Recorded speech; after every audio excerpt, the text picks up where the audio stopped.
سوال یہ ہے کہ عورت کی تقلید کیوں نہیں کی جا سکتی؟ جواب یہ ہے کہ اس لیے کہ اللہ نے نہیں چاہی۔ ہم تو دیکھیں مسئلہ یہ ہے کہ ہم تو دلیل کے تابع ہیں نا، جو دلیل کہے گی اور جتنا وہ کہے گی ہم تو اتنی ہی بات مانیں گے۔ کچھ عہدے ایسے ہیں کہ جو عورتوں کو نہیں دیے گئے، ود ڈیو رسپیکٹ، جو بھی ان کی تمام تر، بہرحال عورت کا مقام مرد کی نسبت، اگر ماں ہے عورت اور اس کے مقابل میں باپ ہے تو بہرحال ماں کا مقام باپ سے زیادہ ہے، اگرچہ اختیارات باپ کے زیادہ ہیں لیکن مقام و منزلت اور مرتبہ ماں کا زیادہ ہے۔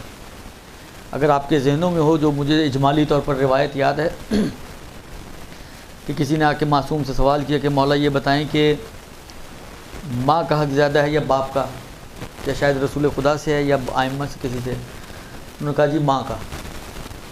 کہا اچھا، اس کے بعد کہا ماں کا، کہا اس کے بعد کہا ماں کا، کہا اس کے بعد کہا باپ کا۔ یعنی اگر حقوق کو 4 حصوں میں تقسیم کریں تو 75% حق ماں کا ہے، 25% حق باپ کا ہے۔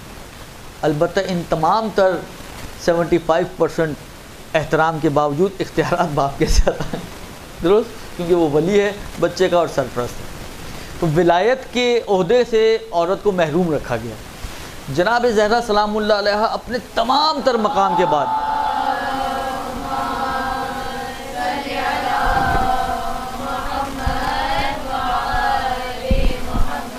یعنی عجیب روایت ہے، امام معصوم کی روایت جو نقل ہوئی ہے کہ امام زمانہ عجل اللہ فرجہ شریف ارشاد فرماتے ہیں کہ انا لی فی بنت رسول اللہ اسوۃ حسنہ۔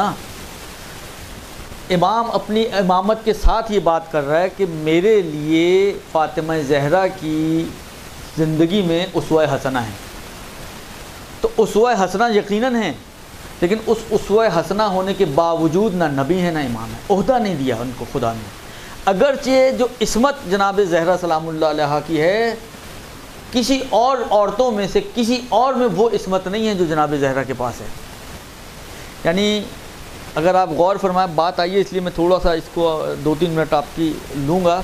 اگر آپ غور کریں، دیکھیے نبی اور امام کو جو عصمت چاہیے وہ عصمت کبریٰ ہے۔ جناب زینب کبریٰ، جناب عباس اور امثال ذالکہ، تو یہ بھی بالآخر معصوم ہیں۔ بعض علماء نے اس طرح بیان کیا کہ یہ بھی عصمت رکھتے ہیں، منتہا ان کی عصمت صغریٰ ہے، چھوٹی ہے، درست۔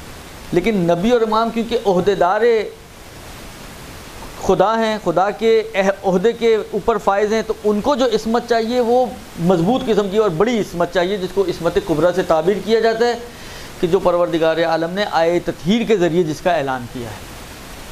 آیہ تطہیر میں آپ جھانک کے ذرا دیکھیں، اس میں رسول خدا ہیں، اس میں امیر المومنین ہیں، حسنین ہیں، یہ تینوں امام، اور چوتھے رسول جو آخری رسول ہیں اور رسالت میں سب سے افضل، درست۔ اور ان چاروں کے ساتھ ایک خاتون، اس کا کیا کام بھائی وہاں پر؟ یہ تو نہ نبی بننے والی ہے نہ امام بننے والی ہے، لیکن اس کے باوجود پروردگار عالم نے ان کو وہی عصمت عطا۔ ایک ہی کلمہ ہے نا، انما یرید اللہ، ایک ہی جملہ ہے نا، ایک ہی جملہ کے ذریعے ان پانچوں کی عصمت کا اعلان کیا خدا نے، تو اس کا مطلب ہے پانچوں کی عصمت ایک جیسی ہے۔ با ان کے نہ نبی بننے والی ہیں، با ان کے نہ امام بننے والی ہیں، مگر اس کے باوجود عصمت کبریٰ پر فائز ہیں۔ یہ واحد خاتون ہے جو عصمت کبریٰ پر فائز ہے۔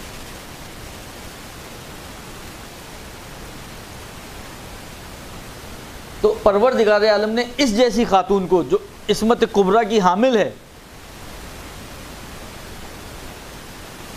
اس کے باوجود اس جیسی خاتون کو بھی پروردگار عالم نے اس امامت یا رسالت یا نبوت، اس عہدے پر فائز نہیں کیا۔ اب خدا کی حکمتیں ہیں، اپنی حکمتیں ہیں۔ پروردگار عالم جناب زہرا کو تو کرنا چاہتا تو کر سکتا تھا، کیونکہ اس میں تو کوئی کمی نہیں ہے، کمال ہی کمال ہیں، بذات رسول ہیں، ہم کف علی ہیں، تو ان میں تو نقص ہے ہی نہیں، لیکن اس کے باوجود پروردگار عالم نے عہدہ نہیں دیا، درست۔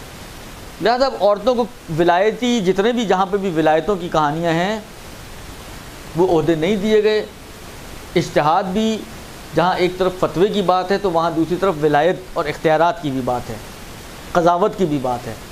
لہذا پروردگار عالم نے عورت کو یہ عہدہ، شاید اس کی وجہ یہ رہی ہو، واللہ عالم بالصواب، کہ عورت کے اندر عطوفت زیادہ ہے، مزاج میں نرمی زیادہ ہے مرد کی نسبت. اگر آپ دیکھیں تو اگر وہ فرض کریں قضاوت کی کرسی پہ بیٹھی ہوئی ہو اور ایک خاتون جو قاتل بھی ہو تصویر بہائے رونا دھونا شروع کرے, عورت نے تو ویسے ہی پگھل جانا.